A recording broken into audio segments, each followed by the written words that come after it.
મિત્રો, તમે ક્યારેય વિચાર્યું છે કે માં બહુચરા, જેને આપણે બહુચરાજીવાળી માં કહીએ છીએ, એ કોણ છે? તેઓ આ પૃથ્વી પર કેવી રીતે અવતર્યા? તમે સાંભળ્યું હશે કે માતાજી બાલા ત્રિપુરા સુંદરીના સ્વરૂપે પૃથ્વી પર આવ્યા હતા, પણ એમનો અવતાર શા માટે થયો અને બહુચરાજી સુધી તેઓ કેવી રીતે આવ્યા? શું તમે જાણો છો કે કિન્નર સમાજમાં માં બહુચરાનું વિશેષ સ્થાન કેમ છે? શા માટે લાખો કિન્નરો માતાજીને પોતાની જીવનદાયીની શક્તિ માને છે? શું કારણ છે કે જ્યારે કોઈનો બાળક બોલતો નથી ત્યારે માતાજીના કુકડાની માનતા માનવામાં આવે છે? ચાલો મિત્રો, આજે આપણે જાણીએ એક અજાણી પરંતુ શાશ્વત કથા, માં બાલા ત્રિપુરા સુંદરીના પૃથ્વી પર પ્રાગટ્યની અને એમના પરચાઓના રહસ્યની. માતાજીની આ માહિતી અમને દેવી ભાગવતા પુરાણા, આ ઉપપુરાણમાં વ્યાપક રીતે દેવીના વિવિધ સ્વરૂપોમાં ચર્ચા છે, જેમાં બહુચરા માતા જેવી દાત્રી દેવીઓ સંકળાયેલ છે. માહિતી અનુસાર આ ગ્રંથ 7મી થી 10મી સદીમાં રચાયો છે. શ્રીમદ દેવી ભાગવત પુરાણમ. વર્ષો પહેલાંની આ વાત છે. પુરાણકાળમાં સાબરમતી નદી અને સરસ્વતી નદીની વચ્ચે જે જંગલ આવતું હતું એને બોરુ નામનું વન કહેતા, અને કહેવાય છે કે આ બોરુ નામના વનમાં દંડાસુર નામનો એક ભયાનક રાક્ષસ રહેતો હતો. આ રાક્ષસનો પૂર્વજ હતો ધ્રુમલોચન રાક્ષસ, જેનો સંહાર એ સમયની મહાશક્તિ માં આદ્યશક્તિએ કર્યો હતો. ત્યાંથી જ આ દંડાસુરના હૃદયમાં એક ઈચ્છા ઊભી થઈ કે જેણે મારા પૂર્વજોનો નાશ કર્યો એ આદ્યશક્તિને એકવાર મારે જોવા છે. આ ઈચ્છાથી દંડાસુરે ભગવાન ભોળાનાથનું ઘોર તપ આરંભ્યું.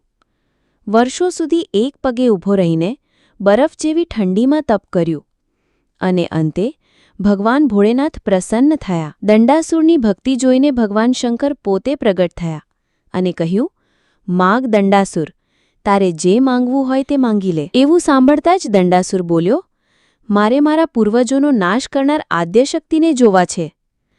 શિવ ભગવાન હસ્યા અને કહ્યું, તથાસ્તુ, તને તારી મનોકામના જરૂરથી મળશે અને તું આદ્યશક્તિને બાળા ત્રિપુરા સુંદરી સ્વરૂપે જોશે. આટલું કહીને ભોળેનાથ અંતર્ધ્યાન થઈ ગયા. પણ એ પછી દંડાસુરે પૃથ્વી ઉપર એવું આતંક મચાવ્યો કે દેવતાઓ સુધી ભયથી કંપી ઉઠ્યા.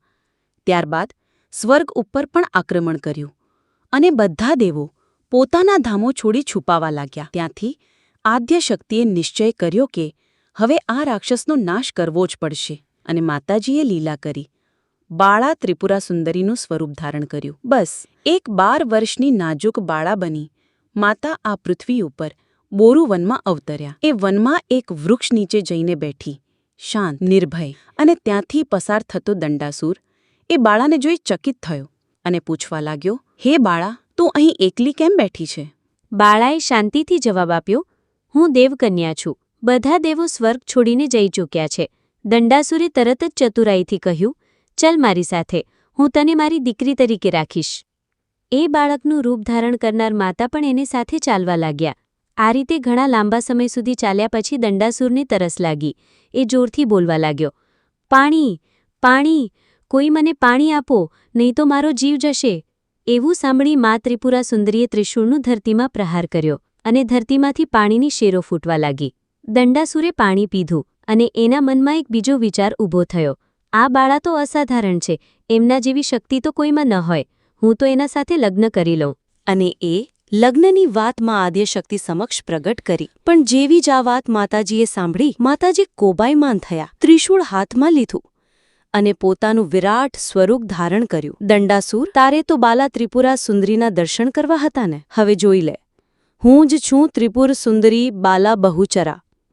આટલું બોલીને ત્રિશૂળ વડે દંડાસુરનો સંહાર કર્યો, અને જ્યાં ત્રિશૂળ ધરતીમાં ખોદવામાં આવ્યું હતું ત્યાંથી એક પવિત્ર સરોવર ઉત્પન્ન થયું, અને એ સરોવર પાસે એક વરખડીનું ઝાડ હતું. એ જ જગ્યાએ માતાજી ત્રિશૂળ સ્થાપીને અંતર્ધ્યાન થઈ ગયા. વર્ષો પછી આ જગ્યાએ રાજપૂત રાજાઓ દ્વારા મંદિર બનાવવામાં આવ્યું, અને જ્યારે ગાયકવાડી રાજ આવ્યું ત્યારે ગાયકવાડ રાજ દ્વારા આ આજના મંદિરને બંધાવવામાં આવેલું છે, અને તેની પાછળ સરોવર પણ આવેલું છે. દામાજીરાવ ગાયકવાડના પુત્ર માનાજીરાવ ગાયકવાડને પાઠાનું દર્દ હતું.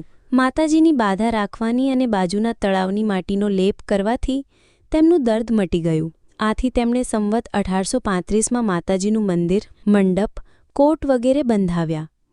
મા બહુચરા નિસંતાનને સંતાન આપે છે. હવે આપણે જાણીએ કે કિન્નર લોકો પોતાના જીવથી પણ વધારે બહુચરા માતાજીને શા માટે માને છે. શા માટે બહુચર માતાજી કિન્નરોની પ્રિય માતાજી છે? તો મિત્રો, વર્ષો વીતી ગયા, કાળ બદલાતો ગયો અને એક સમય આવ્યો જ્યારે કાલરી ગામનો રાજા વજયસિંહ ચુવાર પંથકના 108 ગામનો રાજા હતો.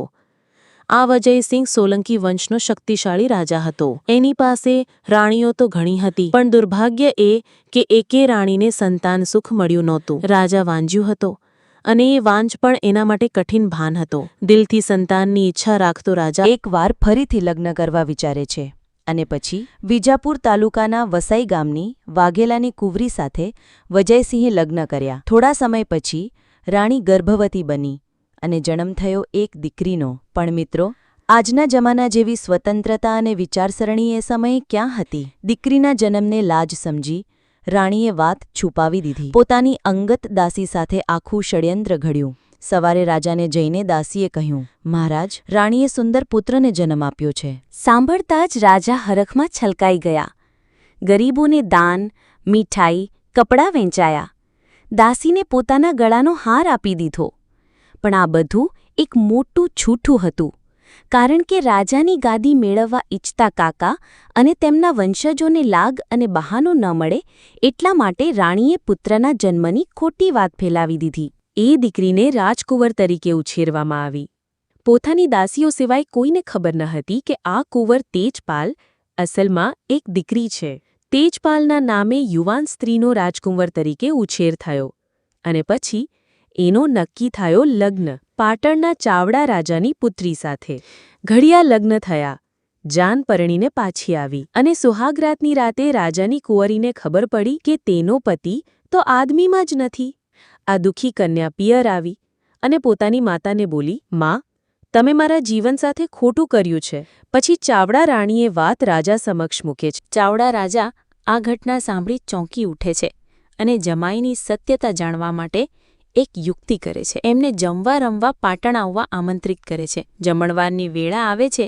રાજા કહે છે, જમાઈરાજ, પહેલાં સ્નાન કરી લો, પછી સાથે જમશું. સાંભળતા જ તેજપાલ ઊંડા વિચારોમાં ખોવાઈ જાય છે. એમાં એણે વિચાર્યું, હું તો સ્ત્રી છું. જો હું વસ્ત્ર ઉતારીને નાવા જઉં તો મારું રહસ્ય ખુલશે અને બધાને ખબર પડી જશે. પછી ચાવડા રાજા આગ્રહ કરે છે અને એવું આગ્રહ કે હાથ પકડી અંદર ખેંચે છે. ભયથી, લાજથી, આત્મસન્માનથી ભરેલો તેજપાલ તુરંત કમરમાંથી કટાર કાઢે છે અને વડસસરાને ઘા મારે છે. હાહાકાર મચી જાય છે.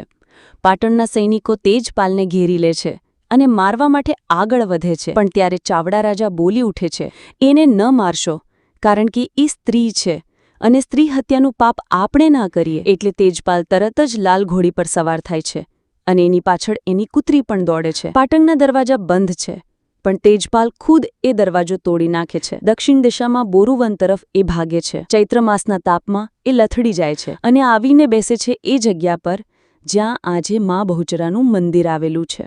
ત્યાં એક સરોવર હતું અને એ કાંઠે વરખડીનું ઝાડ.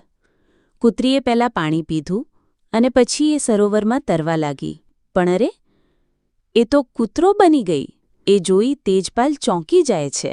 પછી પોતે લાલ ઘોડી ઉતારે છે અને ઘોડી પણ ઘોડો બની જાય છે. તેજપાલ સરોવરમાં માતાજી દ્વારા આવા પરચાને જોઈને આશ્ચર્યચકિત થઈ જાય છે અને માતાજીને ખૂબ ખૂબ ધન્યવાદ આપે છે અને કહે છે કે ધન્યવાદ છે મા બહુચર તારી શક્તિને. અને પછી પોતે સરોવરમાં ઉતરે છે અને એવું કહેવાય છે કે તે સ્ત્રીમાંથી પુરુષ બની જાય છે. પુરુષ બન્યા પછી આનંદિત થયેલો તેજપાલ પાછો કાલરી ગામ આવે છે. ગામમાં જાણ થાય છે તેજપાલ હવે પુરુષ બની ગયો છે. એમાં મા બહુચરાનો ચમત્કાર અને પરચો છે. એના સાસરિયાઓ સુધી વાત જાય છે અને માતાજી એના સપનામાં આવીને કહે છે, બેટા, હું બહુચરા, મારા પરચાથી તારા જમાઈને મેં સ્ત્રીમાંથી પુરુષ બનાવ્યો છે. હવે મારે શરણે આવ. પછી સાસુ, સસરા અને પત્ની સહિત બધા તેજપાલ પાસે આવે છે અને બહુચર માતાજીને ખૂબ ખૂબ ધન્યવાદ આપે છે અને સ્તુતિ આરતી કરે છે. માતાજી દ્વારા એક સ્ત્રીને પુરુષમાં પરિવર્તન કરનારી આ ઘટના કે ચમત્કાર આખા પંથકમાં ફેલાઈ જાય છે અને આ ચમત્કાર કિન્નર લોકો માટે એક વરદાનરૂપ સાબિત થાય છે.